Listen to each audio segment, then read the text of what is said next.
lista, né, desses subgêneros de vitimização. Isso é constante. É uma matriz infindável de oprimidos, e uns querendo ser mais oprimidos que os outros, e que acaba causando esse caos na sociedade que a gente vive e vê, né? Essa expressão neogramscianismo vem de Gramsci, que é o sobrenome de um italiano chamado Antonio Gramsci, que eu falei um pouco a semana passada. Ele, na verdade, ele foi preso muito novo, eu comentei isso semana passada, porque ele tinha ideias que eram, de certa forma, contrárias ao que era o marxismo de fato. Por isso que a gente chama marxismo cultural nos dias de hoje, mas ele criava um tipo de revolução que não era revolução à força. Era destruir tudo que diz respeito à sociedade, mas de uma forma silenciosa e se infiltrando. Ele usa termos no livro dele que são termos de Maquiavel. Maquiavel escreveu um livro bem conhecido, O Príncipe, que se referia a um membro da família Médici em 1500 e pouco, e a gente usa a expressão, é maquiavélico. Quando se fala maquiavélico, é que é uma coisa terrível, uma coisa pesada, quase que diabólica. E Maquiavel foi um cara que existiu, de fato. Eu tenho um livro que ele lançou chamado O Príncipe. E os termos que ele usa eram exatamente os mesmos termos que esse Antônio Gramsci usa. E o Antônio Gramsci, por incrível que pareça, ele foi e ainda é, de certa forma, idolatrado em algumas áreas da Itália, e eu digo, ensino em todas as faculdades se falam dele. Alguns aqui que passaram pela faculdade estudaram Antônio Gramsci. Não na minha época, porque não tinha essa penetração, ainda não existia essa questão do comunismo. Mas você anda em áreas da Itália, eu fiquei com a Márcia 2 anos atrás, a nossa rua chamava Rua Antônio Gramsci, ou seja, ele é homenageado em alguns lugares. E ele usa 2 termos importantes no livro dele, que são características de Maquiavel 500 anos atrás, que é guerra de posições e guerra de movimento. E o que é guerra de posições? Guerra de posições, ele cria, na verdade, um movimento contra aquilo que é hegemônico, ou seja, contra aquilo que é comum. E ele tenta, por meio de persuasão, propaganda, aquele jeitinho que a gente conhece, né, para que crie ou aumente o número de pessoas que compartilhem da mesma ideia dele, sem luta, sem destruição, sem aquele formato do Karl Marx, que era contra o capitalismo. Portanto, ele era contra, ele condenava um tipo de capitalismo, mas ele apregoava um capitalismo que era centrado num número bem pequeno de pessoas, que é exatamente o que a gente vê na Venezuela, os amigos do rei, como a gente fala, né? Eles vivem de forma nababesca e o mundo em volta dele que se menefrego, né? Como diz em italiano. Esse coletivismo intelectual, ele cria, na verdade, uma mentalidade onde hoje a gente vê, e eu lamento isso, eu lamento mesmo, porque a gente vê de fato hoje acontecendo. Por que existe hoje a gente estava conversando outro dia da filha de uma pessoa que a gente conhece, uma quase que, não foram esses termos, eu estou extrapolando os termos, quase que uma idolatria pela natureza. Ou seja, é o animismo voltando, especialmente nos adolescentes maduros e jovens. O que é o animismo? Essa coisa da natureza, da árvore, abraça a árvore, faz fogueira, e a fogueira faz parte da vida. Como eu comentei semana passada, aquela igreja aqui em Nova York, que pôs no altar, pôs terra, plantinha, vegetais, tal, sentaram em volta e ficaram ali pedindo perdão para a natureza pelo mal que fazem. Isso tudo chama-se animismo, paganismo. Isso assim, infectou, virou um câncer geral, né? Então, essa guerra de posição, ele cria, de fato, o sistema cria algo que ele vai entrando de forma tácita, resoluta no meio, especialmente dos jovens, porque supostamente o maduro, ou que já casou, ou que tem filhos, sabe o que custa manter um filho, pôr na escola, entra numa outra dinâmica. Não são todos os jovens que se perdem. Uma boa parte deles acaba casando, criando filhos e percebe que a realidade é outra. Por isso que a estratégia gramsciana, ou neogramsciana, é fazer com que os pais tenham medo, segurem mais os filhos, até uma idade mais madura, e se casem mais tarde. Essa é a estratégia, e é a que a gente vê aí comum. Hoje, quem trabalha com Moms Concierge, aí, que atende as mamães que vêm do Brasil, a maioria esmagadora das mamães hoje são acima de 30, 35. Há um mal nisso? Nenhum. Mas faz parte da estratégia, porque quanto maior o tempo que fica com medinho dentro de casa, menor a possibilidade de despertar na consciência de buscar informação. Então, gasta-se mais tempo em faculdade, gasta-se mais tempo debaixo das asas do pai e da mãe, e demoram muito mais para amadurecer. Nós temos exemplos aqui, meus pais, os pais de alguns aqui, começou a trabalhar com 12 anos, 13 anos, 14 anos, era comum. Era comum. Eu até comecei a trabalhar um pouco mais tarde do que a média, mas eu tive uma estrutura familiar, com a graça de Deus, que me ensinou alguns princípios. Essa é a guerra de posições. A guerra de movimento é algo um pouco mais bruto, coisa que a gente vê, ou seja, é de forma violenta ou democrática que tenta derrubar um sistema. Estou usando os termos de 500 anos atrás, de um fulano chamado Maquiavel, que escreveu sobre um fulano chamado Médici, que na história da humanidade tem as famílias mais ricas que a humanidade já teve, e que usavam esses métodos, violência, matar, assassinato, e a gente está vendo hoje. Ou seja, é um renascimento de estratégias que foram escritas há 500 anos atrás e não que não existisse há décadas, há milênios atrás. Já existia. Mas são fatos históricos para ficar na tua cabeça, pai e mãe. Kimberly Crenshaw, que eu mencionei semana passada, ela trata essa questão da política de identidade, aqui fala-se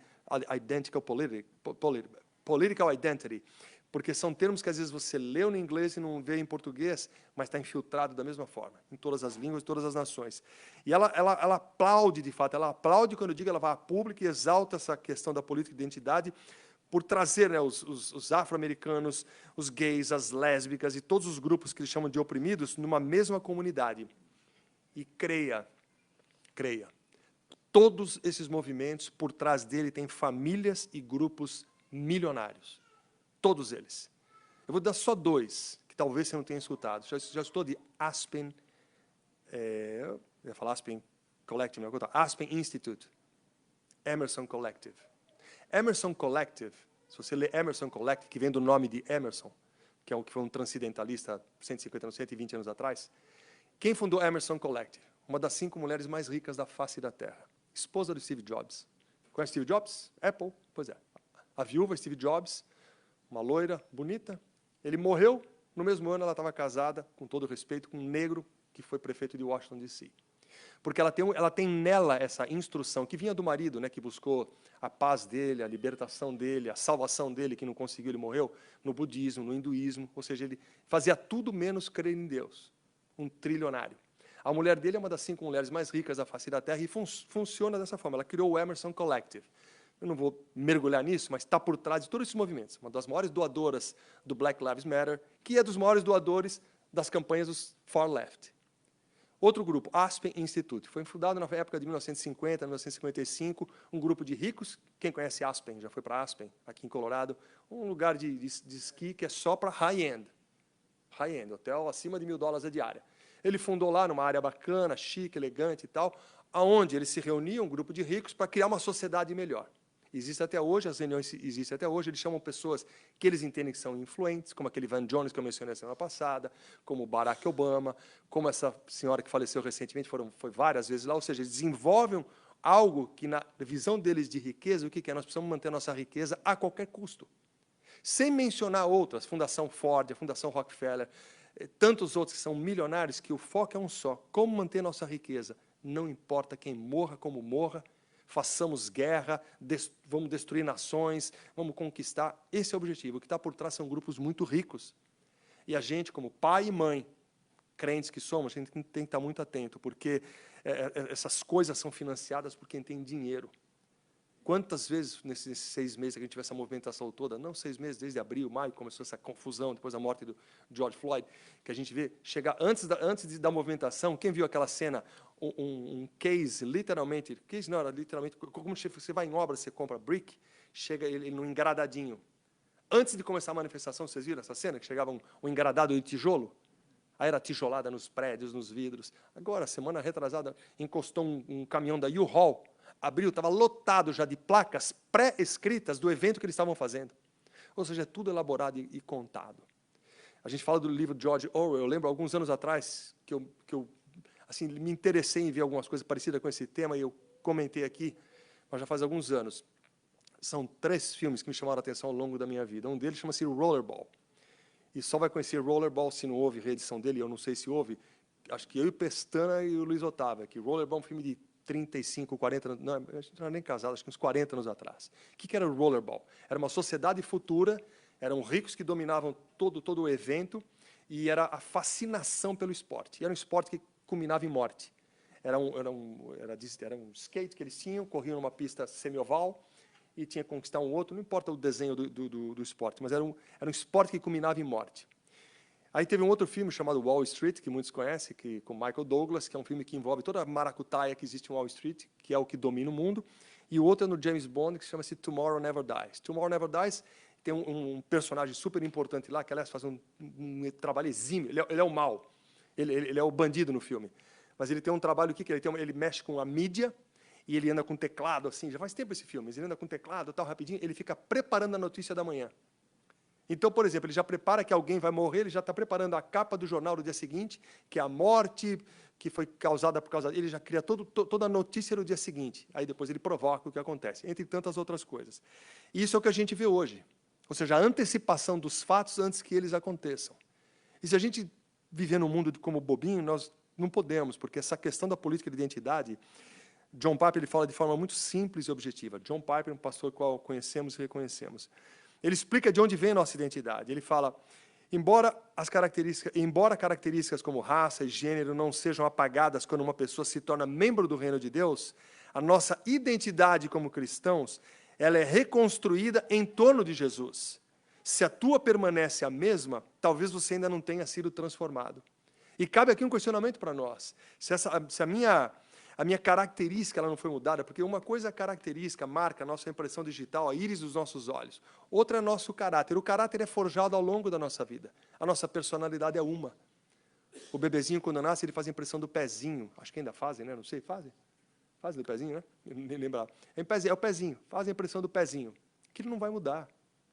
Agora, como ele vai ser? Os papais oram para que cresçam nos caminhos do Senhor. Isso é o caráter sendo forjado através dos pais, a igreja, na medida do possível, e o mundo que o cerca. E o alerta dessas duas aulas que terminam hoje com vocês é esse alerta, de fato, não deixe o mundo que cerca teus filhos contaminá-los. É uma mensagem que eu sei que ela tem uma complexidade, ela tem temas diferentes, o que eu vou procurar levar para a Lakeland semana que vem, com todo respeito e cuidado e temor, são algumas outras coisas, outras áreas que é mais focada no americano, mas é algo que diz respeito a nós como pais. Embora meus filhos sejam adultos, como eu comentei também, eu tenho netos. Eu me preocupo com o que os meus filhos vão ensinar aos meus netos, ou com o que eu vou passar para eles. O apóstolo Pedro disse, 1 Pedro 2,9, vós sois, olha que tremendo isso aqui, ó, a geração eleita, sacerdócio real, nação santa, povo adquirido, para que anuncieis as virtudes daquele que vos chamou das trevas para a sua maravilhosa luz. Você pode encerrar todo um tema aqui e se tornar muito bacana em propagar esse evangelho, mas o mundo que te cerca não deixa você ficar aí. Pelo contrário, dentro do contexto de teoria crítica de raças, nós somos opressores e não oprimidos. E se você se fizer valer das Escrituras, você fala isso porque você é opressor. Você faz parte de um cristianismo, você faz parte de uma dominação do protestantismo que invadiu essa nação há alguns anos atrás, que hoje não prevalece. Ou seja, o cuidado que a gente tem que ter. Por isso que você tem que usar da linguagem que o mundo está oferecendo e contradizer com a linguagem cristã, mas com a tua cabeça, não com emoção. Raça escolhida não é preta, não é branca, não é vermelha, não é amarela, não é marrom. Raça escolhida é um povo de todos os povos. São os cristãos de todos os povos. Todas as cores, culturas, e que agora são estrangeiros ao mundo, nós somos peregrinos nesse mundo. E no versículo 11 ele fala assim, do mesmo contexto de 1 Pedro, amados, peço-vos, como a peregrinos e forasteiros, que vos abstenhais das concupiscências carnais que combatem contra a alma. Essa é a nossa luta diária, esse é o nosso contexto diário. Lá no Jardim do Éden havia uma serpente. Onde a serpente estava? Onde ela apareceu para Adão e Eva? Apareceu na árvore. Árvore qual árvore? Árvore do conhecimento do bem e do mal. Então a serpente se mistura na árvore. Alguns questionam, puxa, será que Deus não pôde fazer de tal forma a qualidade do jardim perfeito que deveria ser, ter eliminado a possibilidade de ter uma serpente? É possível que, depois do capítulo 1, versículo 3, 4, tenha sido a queda de Satanás. O que importa é que a serpente está lá e que ela contamina o jardim a ponto de serem expulsos do jardim, que foi Adão e Eva. Mas a gente vê que a serpente está no meio deles. E houve uma maldição, você vai rastejar. A serpente não rastejava como a gente vê hoje. Houve uma maldição lançada sobre ela. Portanto, Deus sabia, na sua presciência, que a serpente estaria lá. Só que essa serpente, nos dias de hoje, você pode fechar a tua casa de todas as formas, cobrir teus filhos. Aí vem aquela coisa que você fala, mas de onde veio isso? Eu ensinei, eu eduquei, eu levei, eu fiz, eu aconteci. É a serpente, ou seja, é o mal que ainda habita dentro do homem. Ou seja, é a raiz do mal que ainda está dentro do homem. Não é por acaso que lá, no mesmo contexto do capítulo 3, diz que esse tipo de maldição estaria marcado, seria parte do DNA de todo ser humano. Ou seja, na linguagem de Agostinho, é o pecado original. A gente nasce com ele. E quando somos transformados pelo poder de Deus, no amor de Jesus Cristo, há uma transformação que ela é um processo contínuo, há a santificação imediata, que alguns teólogos chamam de dupla santificação. A imediata é quando nós somos resgatados das trevas, e a outra santificação, que é a santificação progressiva ou contínua, que é a que nós vivemos, ou seja, dia a dia somos levados a ser melhores do que éramos ontem. Mas não deixamos de ter essa questão do pecado lutando contra a gente. Hoje, na oração, eu comentei na oração do que Paulo fala, né? O bem que eu quero eu não faço, e o mal que eu quero eu estou ali e continuo fazendo. E essa questão, ou seja, ele fala, amados, abstenhais das concupiscências carnais que combatem contra a alma. Saiam disso. O que nos dá a nossa identidade não é cor, não é cultura, mas a escolha. Os cristãos não são a raça branca, mas nós somos a raça escolhida. A Bíblia fala que nós somos a escolhida, portanto não há cor, não há olho puxado ou não puxado. Não, nós somos chamados de todas as raças, nós fazemos parte dessa raça escolhida. Amém? Ficou claro? O espiral do silêncio, a mais importante e mais influente nesse contexto que a gente vive.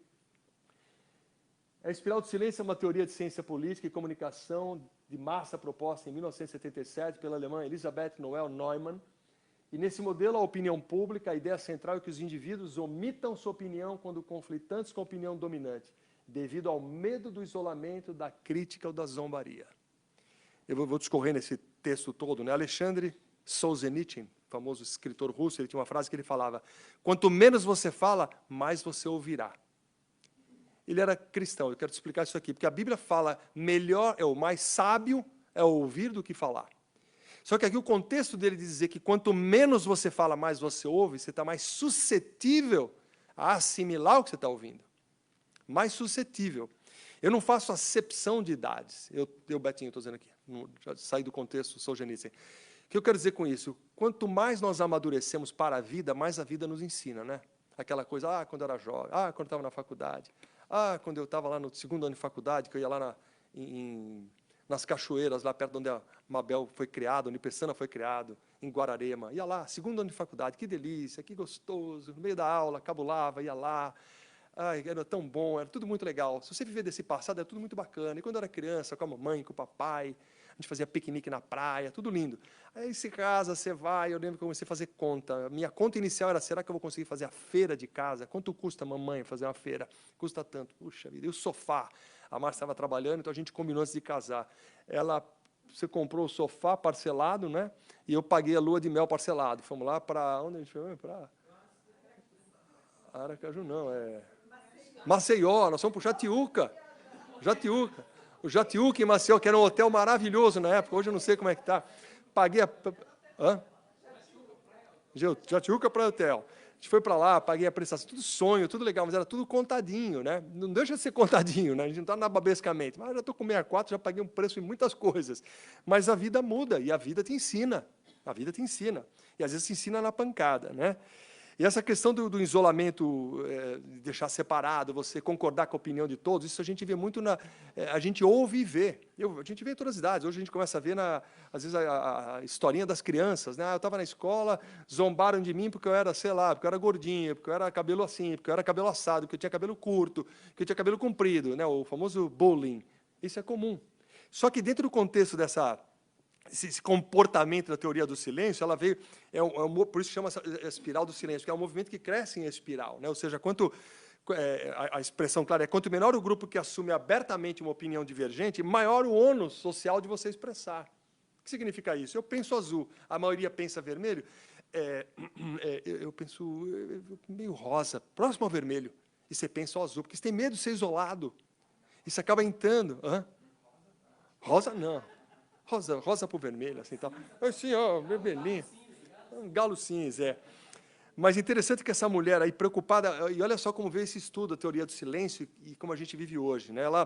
Entre 65 e 72 houveram as eleições na Alemanha, e ela decidiu estudar o que estava ocorrendo, porque havia umas mudanças drásticas ocorrendo de última hora. Você vai entender alguma coisa importante que a gente está vivendo. E ela descobriu que havia um fator importante para mudar o clima da opinião pública. Ela fez uma pesquisa profunda e ela descobriu que quando um lado é superestimado, outras pessoas, decididas ou não, são influenciadas a seguir por ele. São influenciadas, ou seja, as pessoas começam a falar uma mentira e que você até duvida, falando, não é possível. Recentemente a gente falou de uma pessoa em comum, o Adriano falou, eu vi, olhei, falei, puxa, será? Acho que mudou, acho que era, tal. Aí você vê o texto, você fala, continua o mesmo, a história do escorpião. Ou seja, continua o mesmo. Então, mas essa coisa de mudar o clima como as pessoas tendem a se afastar da verdade, por medo de serem oprimidos por aquilo que eles creem. Isso é um cuidado que a gente tem que ter com os filhos, Porque às vezes a criança, com medo de ser isolada na escola, ela vira o bacana, tal, e não é, ela não tem aquela personalidade, não tem a personalidade de líder, mas ela vai querer ser um tipo líder porque todo mundo, ela percebe que o cara que se destaca um pouco mais, aparentemente, ou no perfil de todos, é mais bonitinho, é um tipo líder, quero ser igual. E não é, aí quando tenta ser, é oprimida mais ainda a pessoa. E se você não olhar como pai, como é que você vai instruí-la nos caminhos do Senhor? Primeiro, você tem que saber o que está acontecendo para poder instruir, né? E essa questão toda, de novo, é antiga. Por que hoje se subestima os ensinos clássicos, os ensinos históricos? Porque quanto mais você apagar um passado histórico que influencia o futuro, mais fácil dominar as massas. É só você ver o programa dos estudos que tem hoje nas faculdades. Aristóteles, 2.400 anos atrás, ele sugere que a sociabilidade é uma propriedade essencial do homem, de forma que ele precisa de vínculos sociais para satisfazer as suas necessidades, sem saber ou sabendo, ou seja, consciente ou não, o homem precisa se sociabilizar e, consequentemente, ele teme o isolamento. Então, se vê duas coisas importantes. Primeiro, eu vou descrever uma característica que não é minha. Eu sou mais tímido, sou mais fechado, procuro isolamento, e no meu isolamento, no meu cantinho, lá no mato, na minha cabaninha, diante do lago, pescando, eu sofro, porque eu gosto da companhia de um amigo, gosto da companhia de alguém, gosto de falar e gosto de compartilhar. Então, você vê como você percebe, então, essa dicotomia. Mesmo aqueles que são mais, têm uma complexidade diferente de relacionamento, no íntimo ele quer se relacionar. E essa é a luta. E o mundo te oprime, o mundo vai oprimir teu filho, tua filha, que vai mostrar, não, você é assim, fica tranquilo. Não é. Você tem que ensinar a se sociabilizar. Por isso, uma das grandes características que eu fiquei admirado, e certamente a Márcia também, foi no Classical Conversation, o ensino caseiro, que eu sei que tem uma dificuldade em algumas famílias, por conta de tempo, por conta de trabalho, mas eu me surpreendi positivamente como as crianças se sociabilizam sendo ensinadas em casa. Porque tem toda a interação que vai fora, volta, eu não sabia disso, eu temia por essa questão do ensino, do homeschool. E tem uma beleza por trás que força, que ensina a dialética, a retórica, a se comunicar, a se manifestar, a se tornar público. Não ser o ou a pessoa, mas se tornar público. E essa teoria que foi proposta por essa Noelle Neumann, ela via que os efeitos eram sobre os meios de comunicação em massa. E ela estudou que o eleitorado social-democrata e democrata cristão na Alemanha, durante as campanhas eleitorais de 65 e 72, eles alternavam a liderança na reta final. O ponto principal dessa teoria, ela percebeu que era como era a dominação da opinião pública pelos líderes do meio de comunicação. Como eles dominavam e como eles mudavam. E hoje a gente pode transformar 65, 72, esse ano não havia rede social. Hoje você vê como as redes sociais mudam o comportamento. E essa mudança de comportamento, que eu vou tratar no meu próximo slide, que é a janela de Overton, ele muda o comportamento na medida que eles vão te doutrinando gradativamente. A coisa é lenta e contínua. E a gente não percebe. E esse é o objetivo de criar essa nova agenda em você, porque a outra hipótese que eles perceberam na época, tinha uma expressão em inglês que chama-se agenda, ou agenda setting. O que é agenda setting? Eles criam uma agenda para você, que as notícias veiculadas na imprensa, ela tem uma narrativa. Lembra a semana passada que eu comentei sobre narrativa? São várias as narrativas que a gente vê. A narrativa das emissoras, a narrativa dos meios sociais, a narrativa das escolas, e todas elas são debaixo de uma metanarrativa, que eu expliquei para vocês, dando o exemplo da construção. Ou seja, por trás de tudo isso, tem um projeto maior. Tem um projeto grande por trás, que é destruir família, acabar com família. E se a gente voltar um pouco mais atrás, nós, crentes, podemos saber que esse é o propósito primordial de Satanás, acabar com o ser humano, que é a obra-prima de Deus. Por isso que ele encerra a criação dele no capítulo 6 e diz, tudo é muito bom, mas é muito bom quando ele criou o homem, a sua imagem e semelhança. E uma vez que ele não conseguiu destruir o homem, mesmo levando-o a pecar, através da figura da serpente, ele vai destruir a família. E imediatamente após, você vê Caim matando Abel. E Caim foi aquele que iniciou a história da humanidade como a gente crê. Ele fundou uma cidade com todos os princípios carnais, diabólicos que a gente conhece. Então, se a gente não prestar atenção, nós estamos vivendo a Bíblia, mas à luz do mundo. E a luz do mundo influencia mais os teus filhos do que a luz da Bíblia. Então, que pai e mãe você está sendo? Que não consegue mostrar, ser luz e ser sal para os teus filhos. E eu não estou questionando a tua criação com os teus filhos. Eu estou te trazendo no teu interior a importância de você saber esse assunto para poder combater essa razão de tantas fake news nas redes sociais. E elas viraram uma metralhadora de todos os lados, de cima, de baixo, da esquerda para a direita, você não consegue controlar.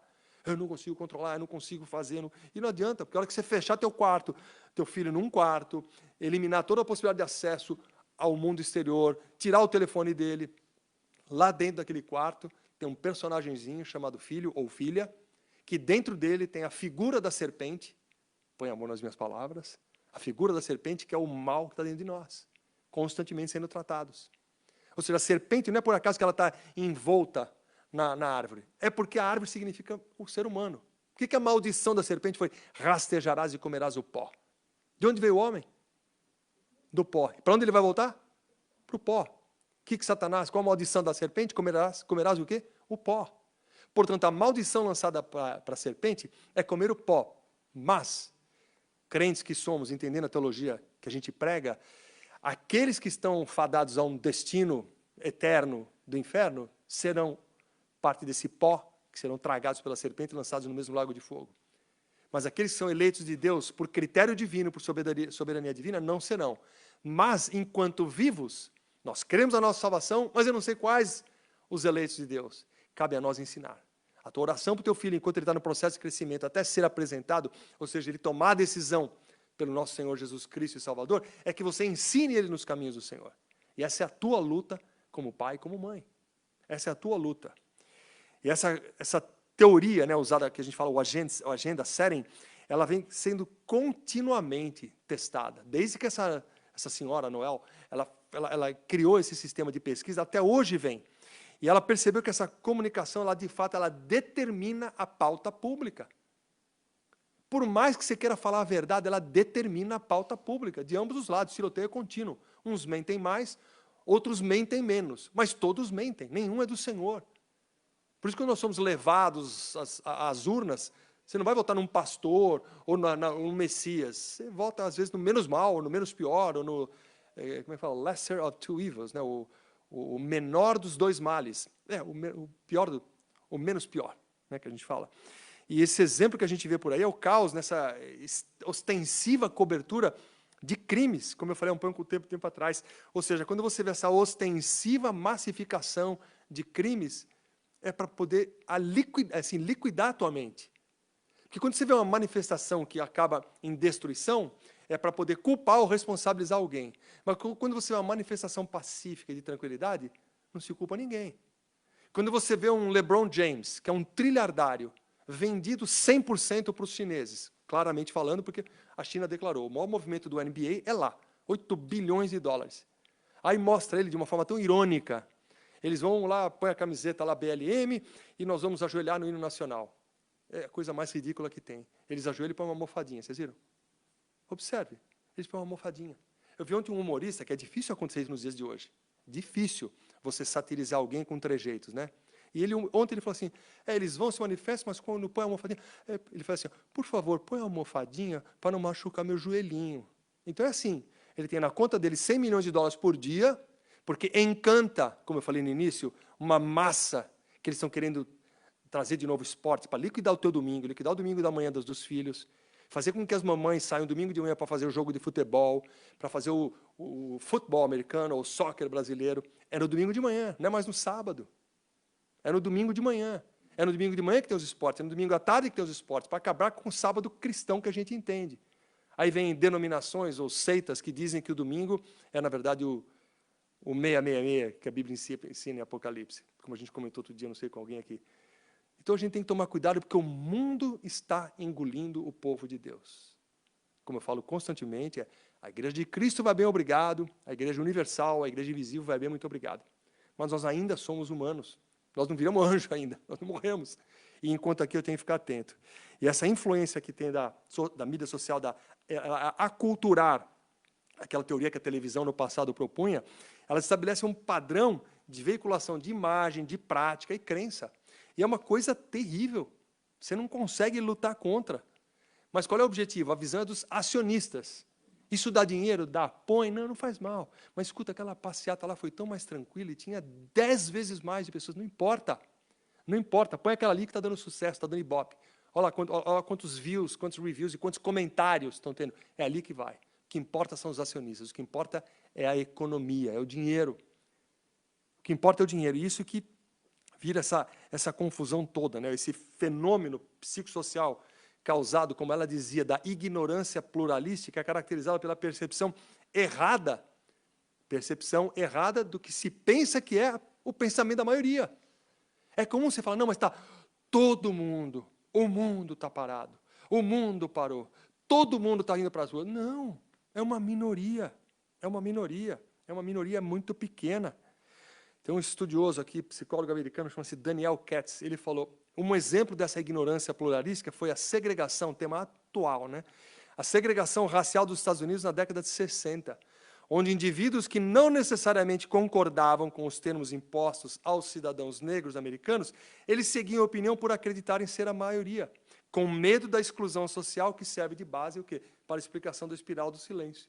Ou seja, dessa maneira a gente pode afirmar que um grupo, esse grupo que compartilha da mesma ideia, seria supostamente a maioria. Seria supostamente a maioria, mas não a maioria. Mas eles têm uma ideia que a mídia propaga de tal forma, em todos os canais, que você pensa ou é induzido a achar que é a maioria. Aí você vive constantemente meneando a cabeça. Puxa, eu falei, não me entendeu. Aí entra no grupo oprimidos e opressores. Você não me entende. Sabe por quê, Vinícius, você não me entende? Porque você não passou pelo que eu passei. Você não me entende porque você não foi por onde eu fui. Você não me entende porque eu sou mais moreno que você. Você não me entende porque eu sou de olho puxado e moro lá no Oriente. E assim vai, os oprimidos e opressores. O que a gente pode entender sobre essa teoria? Que as pessoas, de fato, elas temem a ser rejeitadas. Ou seja, de uma forma ou de outra, você também. Eu também. Talvez a gente use jeitos, maneirismos, roupa, não sei, estudar, o que for, porque a gente teme ser rejeitado. De alguma forma, a gente busca estar um pouco acima da média. É possível que alguns mostrem isso de forma um pouco mais exacerbada, outros não, mas as pessoas, de uma forma geral, temem ser rejeitadas. E aí entra o ponto. Elas ficam em silêncio. Elas ficam em silêncio. Então, eu comentei outro dia que eu tenho um adesivo no meu carro, não importa a razão, e como eu pus, quem conhece meu genro sabe por que está lá, brincadeira à parte, mas eu estava no posto parado outro dia, chegou um senhor para mim, eu acho que eu não comentei isso aqui, e falou assim, "You are a brave man." Aí ele apontou para o adesivo. Aí ele falou, "I should do it, but I can't." E eu não estou dizendo aqui se é para votar em A e em B, por favor. Estou dizendo que tem uma pessoa, devia ter uns 70 anos, um pouco mais velho que eu, que ele falou, deveria fazer isso, mas não posso. Então, isso que a gente vê nos dias de hoje, independente do que você tem que fazer. Mas é não ter medo de mostrar a tua verdade. E como cristãos, a gente tem que falar. Ou seja, essa mesma pessoa que expõe a opinião tende a ser isolada pela maioria daqueles que compartilham da mesma opinião. Isso chama-se, expressão que a gente vê direto aqui no nosso cotidiano, cancel culture, cultura do cancelamento. Ah, você pensou assim diferente? Não brinco mais. Cancelo, elimino. Saí do grupo. Eu sei umas 2, 3 vezes de um grupo de pastores meio folgado comigo, mas eu falo, estou saindo por causa disso, fui. Cancel culture. Passava 2 semanas e ficava pedindo, pelo amor de Deus, para eu voltar, tá? Aí eu voltava. Aí voltei. Estava bravo com eles, que tudo meio metido a gostosão, tá? Então você tem que dar umas duras. Brincadeira à parte, é o cancel culture. Ou seja, é fácil o cancel culture. E quando você pega às vezes lá um comentário que dá 1 milhão de views, mentira. É mentira. É porque ali fala algo que vai dar ibope, na nossa expressão no Brasil. Vai dar ibope significa que vai dar uma projeção bacana, vai se tornar massificado. E essa é a cultura do silêncio. Fica quieto é melhor. Não, fica quieto é melhor. Melhor ouvir do que falar. Fale o teu ponto de vista. Que prevaleça a tua ideia. Não diante de um grupo que a tua seja melhor, mas que você tem para falar, fale. Não tenha medo. Não entre nessa espiral do silêncio que está liquidando a nossa juventude por medo de serem isolados. Vamos na massa, vamos na massa. É jogar pedra? Vamos jogar pedra. É ficar quieto? É ficar quieto, porque a maioria está ficando. E não é a maioria, é uma minoria. É uma minoria. Tem um fulano italiano, o sobrenome dele, Pareto, que ele tem, isso estuda em indústria, tecnologia, automotiva, que ele percebeu na época dele, 100 e poucos anos atrás, que na Itália, 80% das terras pertenciam a 20% das pessoas. E ele desenvolveu uma teoria que na vida quase em tudo é assim.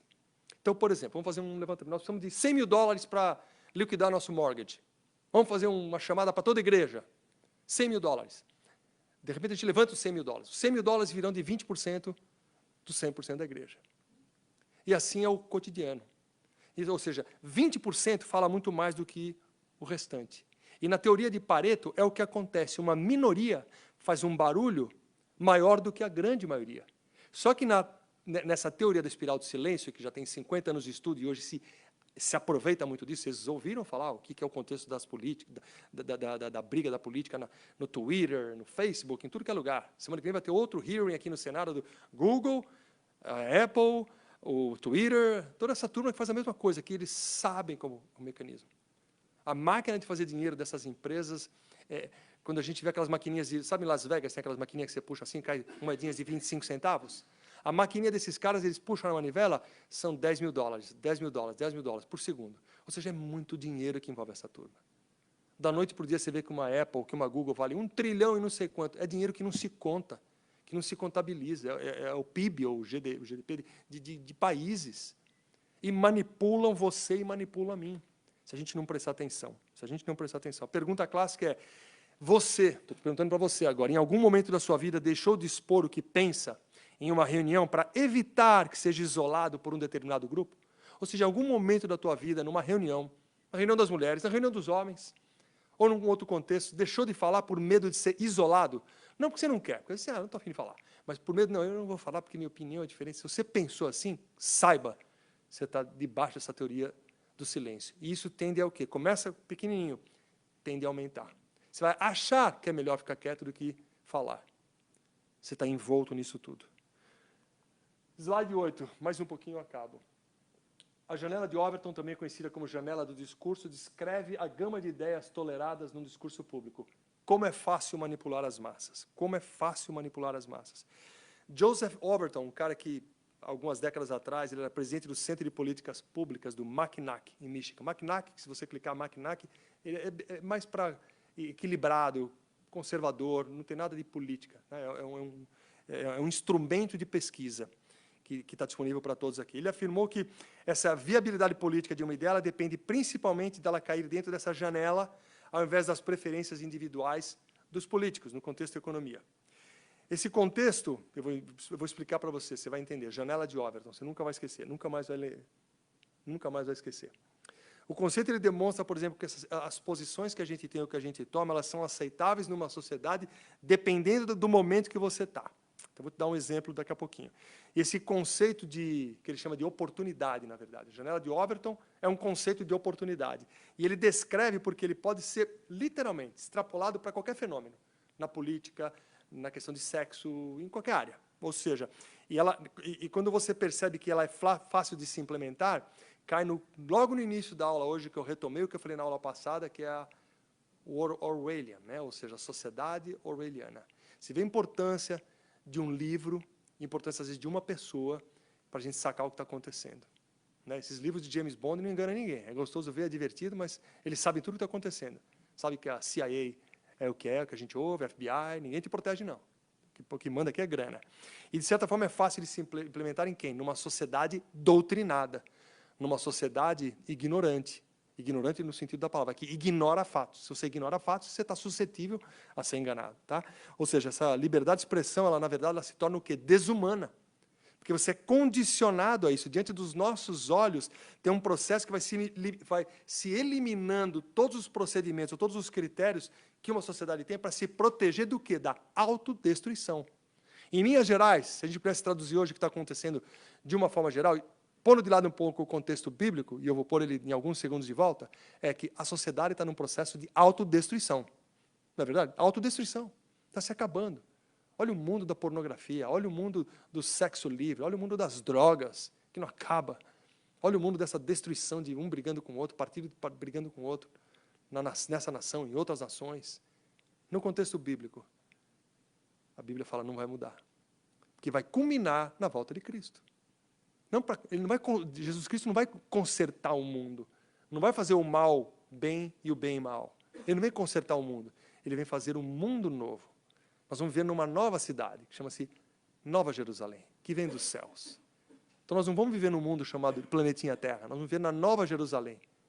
Como? A gente não sabe como.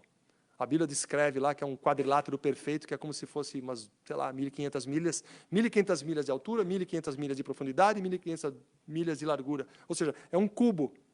Talvez seja um prédio cheio de andares, não sei. Mas para descrever que é algo que só pertence a Deus. Os portões vão ter 12 metros de altura, tudo de pérola, e as ruas de ouro. Para descrever que é algo grandioso, é luz o tempo todo. Ou seja, o mundo que nos espera não é a sociedade atual, que é doutrinado o quê? Pelo um princípio globalista.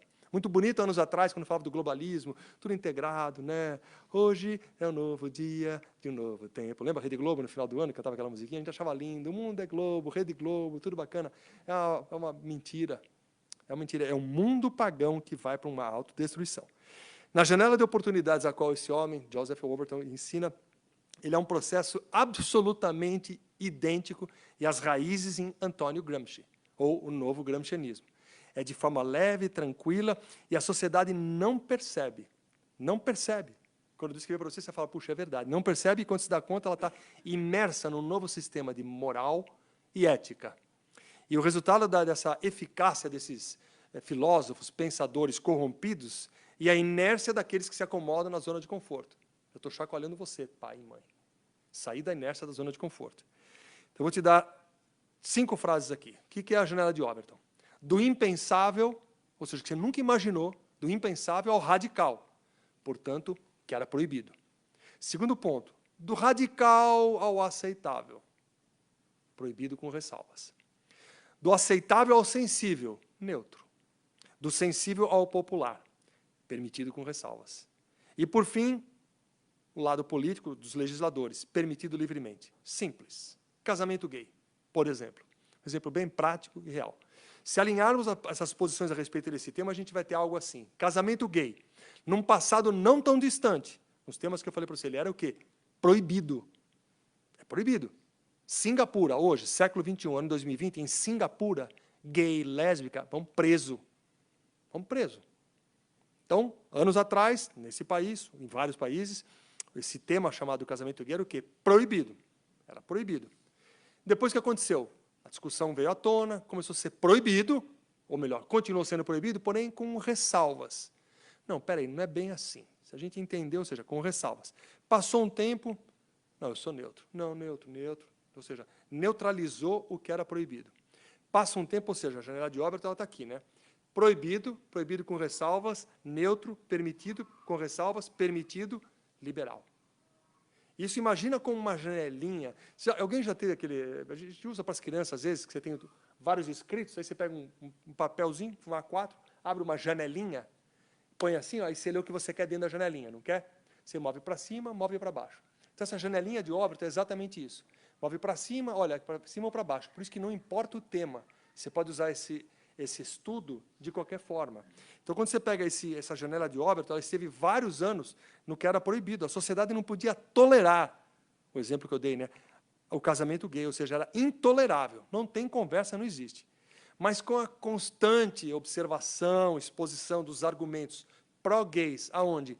Na mídia, que lança enxurrada de informação, que é uma minoria, porém faz um barulho muito alto, porque a maioria não se manifesta. A maioria não é para mim isso, não, isso não é meu, eu não quero nem saber. Não, meu filho é straight, hétero, eu estou tranquilo, não preciso me preocupar.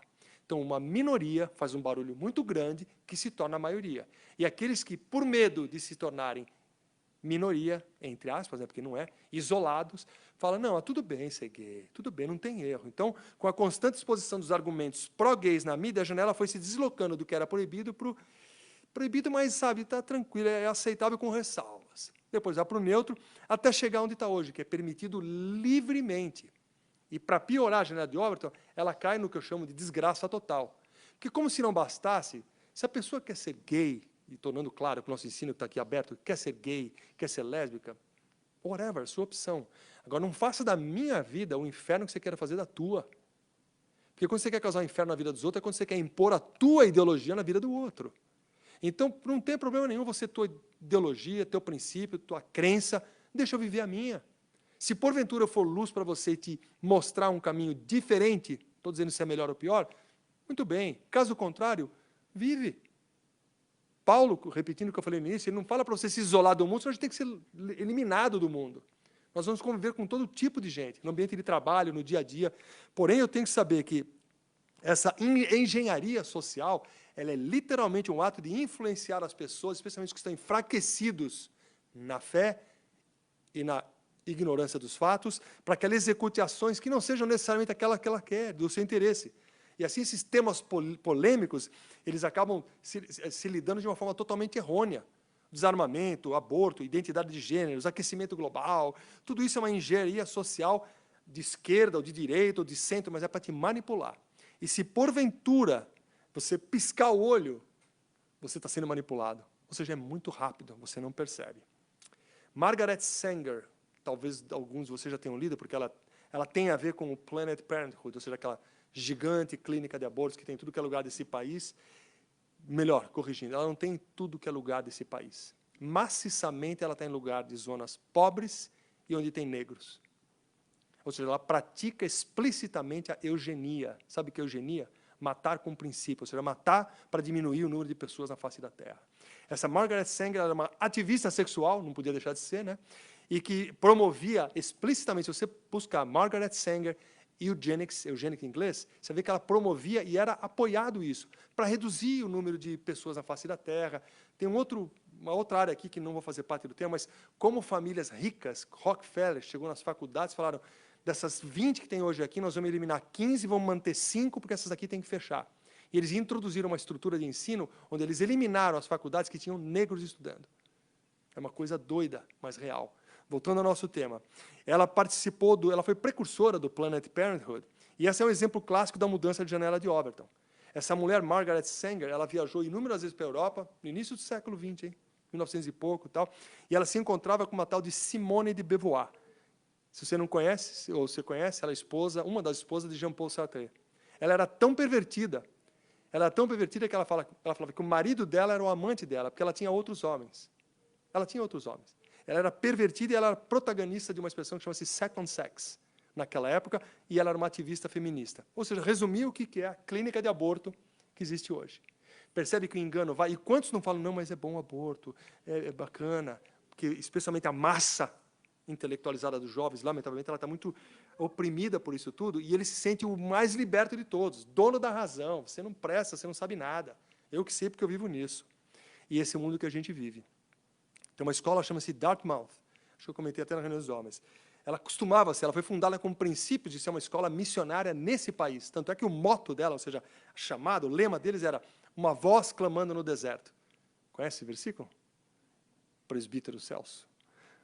Essa é uma das mais antigas universidades Ivy League, ou seja, das melhores que tem nesse país.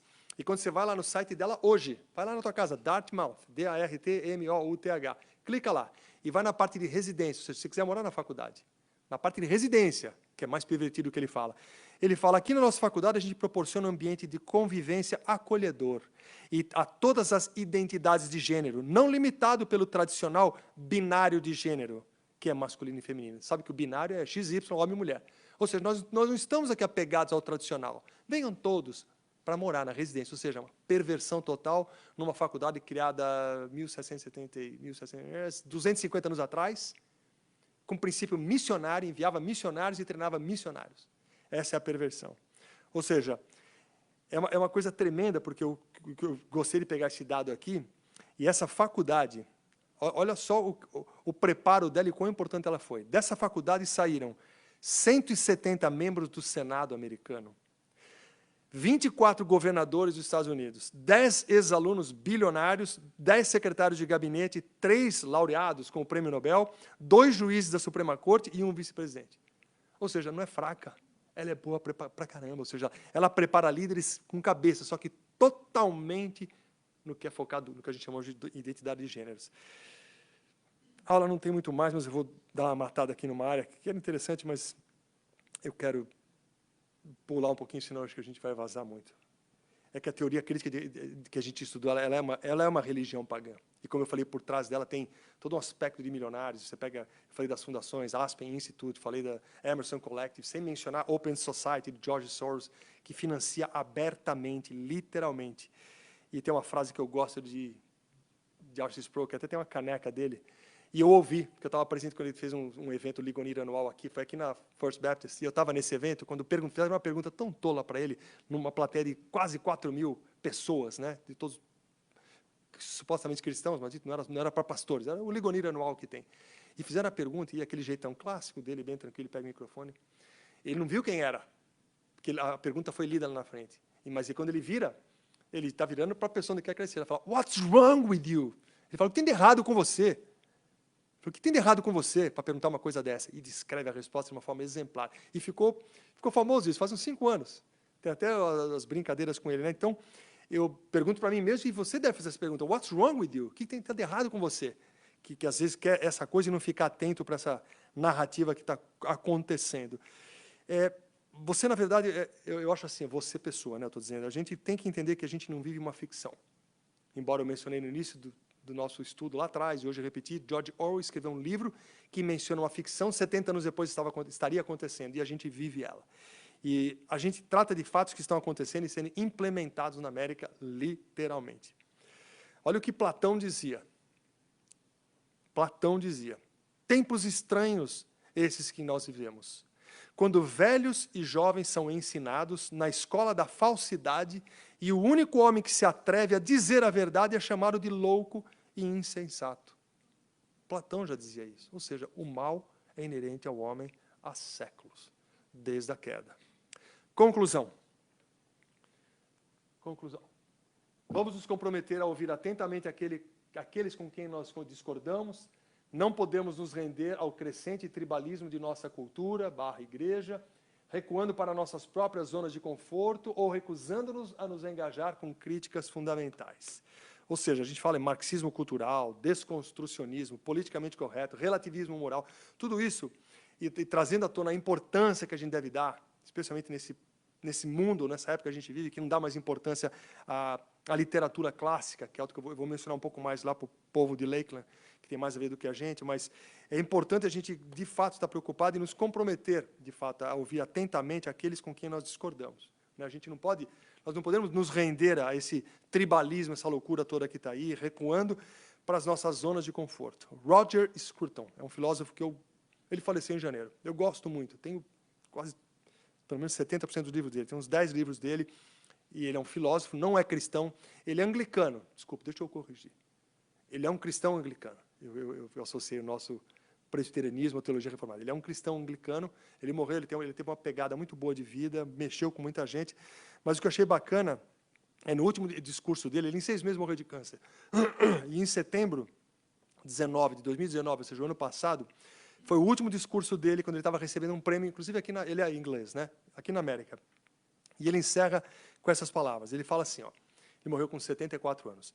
Eu sinto que agora, ele falando, palavras dele, eu estou quoting ele, tá? Eu sinto que agora é hora de trazer coragem e convicção novamente aos jovens que sabem que há algo de errado com esse grupo de ativistas que buscam eliminar o antigo currículo, referindo-se a estudos, né, que ele estava falando. Parece que chegou a hora de pessoas como ele, 74 anos, mas ele era muito jovial, cabeça boa pra caramba. Parece que chegou a hora de pessoas como eu e a geração mais velha de professores dar coragem aos jovens, para dizer o quê? Veja, você tem uma civilização e uma herança que te ajudam a entender essas coisas, referindo-se à literatura clássica, ao princípio de onde nasceu o ser humano, o western. Né?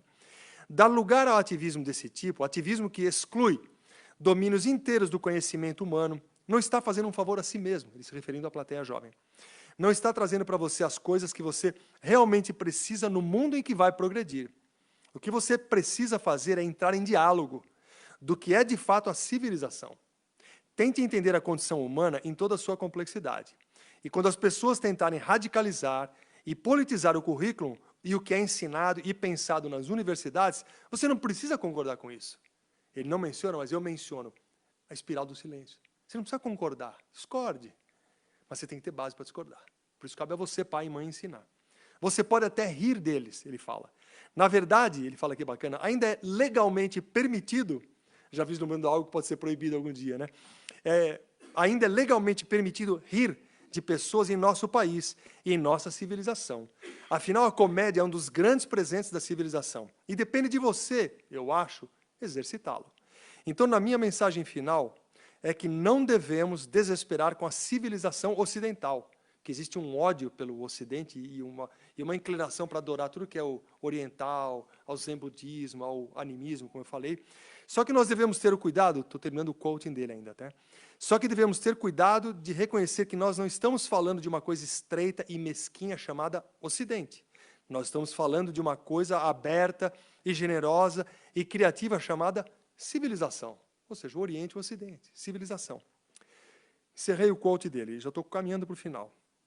Bem, como eu falei do início, minha intenção não é fazer do ambiente político e nem criar um ambiente político entre nós, e nem atacar indivíduos ou organizações em particular. Eu queria até que algum desses autores, falando dos autores evangélicos que eu falei semana passada, que eles promovem a teoria crítica e interseccionalidade, eu creio que eles não tenham considerado as implicações sérias e lógicas nas declarações dele. Eu quero crer dessa forma.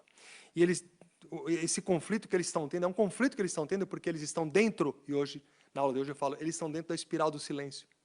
Eles têm medo de falar a verdade, porque vai comprometer o público dele, vai comprometer que eles acham a integridade deles errado. Eles estão errados no princípio, mas eles aplicam isso do que eles entendem, o mundo que nós estamos hoje vivendo.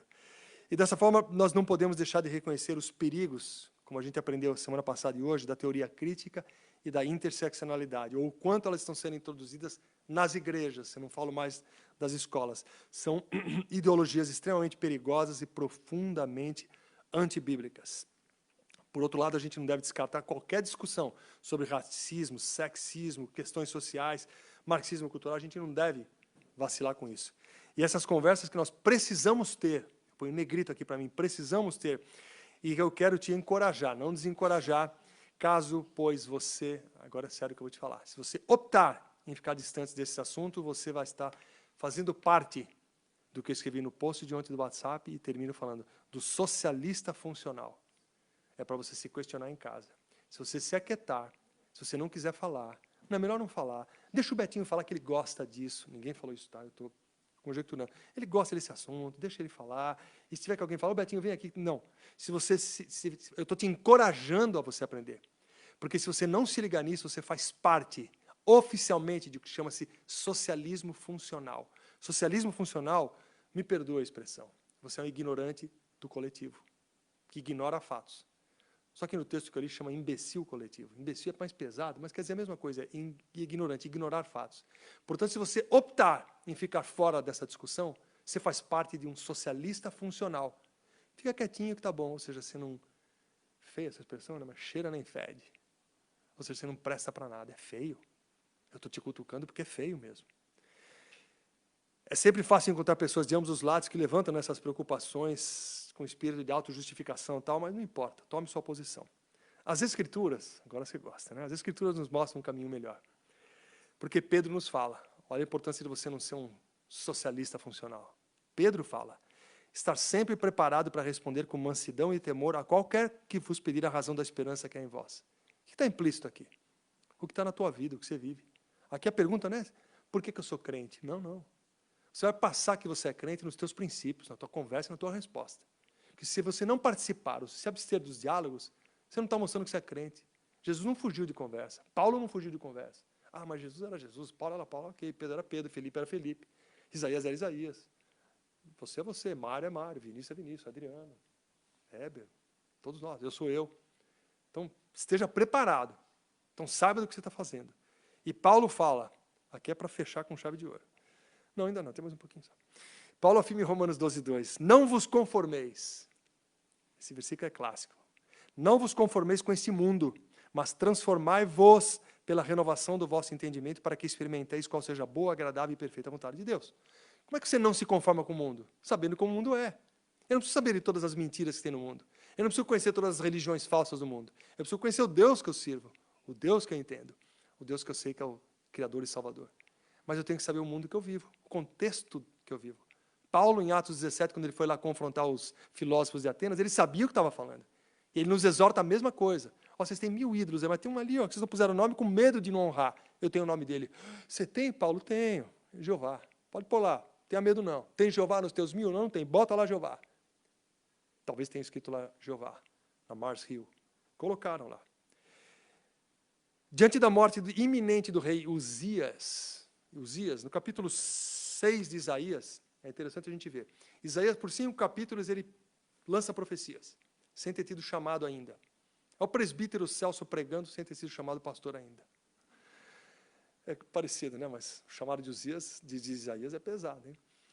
Uzias, no capítulo 6, inicia dizendo que no ano que morreu Uzias, a gente vê que foi o chamado de Isaías. Isaías respeitava Uzias como um rei que foi por 52 anos um rei nobre, um rei importante, um rei piedoso, um rei fiel.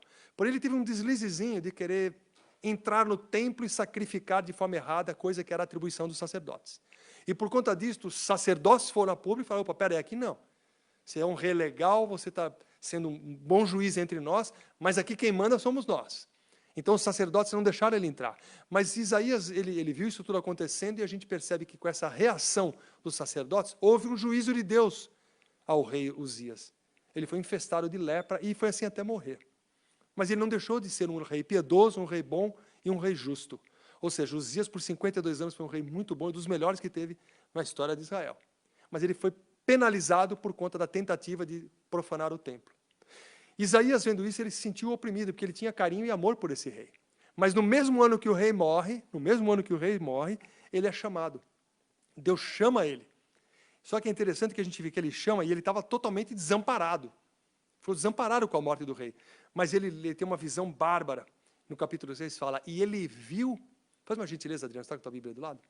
Abre no capítulo 6. É que a Bíblia está ali, mas só para...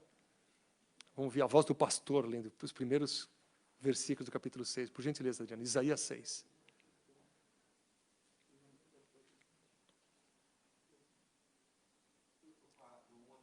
Vai lendo, eu te falo. No ano da morte do rei Uzias, eu vi o Senhor assentado sobre um alto e sublime trono, e as abas de suas vestes enchiam o templo. Ah, está aí. É só isso aí mesmo. Ou seja, que visão que ele teve, Adriano? Repete, por gentileza. Ele viu o quê? Quem? Eu vi o Senhor assentado sobre um alto e sublime trono. Ou seja, Isaías, desamparado com a morte do rei que ele tinha como a pré-figura do homem que ele almejava ser, ele tem uma visão de Cristo. Ele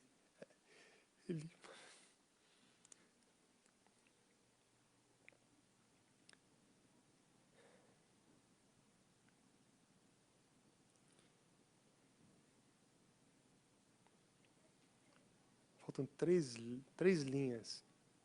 Só 3 linhas para acabar. Ele tem uma visão de Cristo e nós temos esse Cristo. Ou seja, Isaías, 700 anos mais ou menos antes de Cristo, 2.720 anos atrás. Ele enxergou a Cristo e aí ele foi chamado. Ou seja, tipo, não temas, não temas. Cristo é soberano. Nós temos esse Cristo, nós somos chamados para reformar constantemente os nossos pensamentos. Constantemente. Para a palavra de Deus. Pela palavra de Deus. Buscar o amor, a verdade. Isso tudo para quê? Para a glória de Deus. Amém. Acabou. Eu não vou abrir para perguntas. Adriano, você ora para a gente encerrar, por gentileza?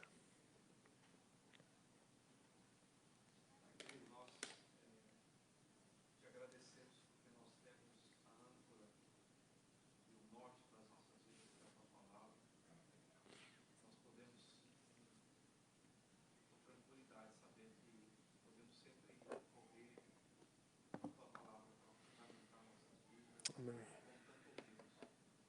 Guardar e proteger nossos filhos. Nos dá sabedoria para entender e processar tudo que ouvimos. E usar isso, Senhor, não para o nosso benefício, mas sempre para a tua glória e para a proclamação do teu evangelho, principalmente nas nossas casas. A começar em dar o pela Deus nosso cantinho, abençoa o bebê. Guarda, Senhor, e abençoa as nossas vidas. Amém. Deus te abençoe.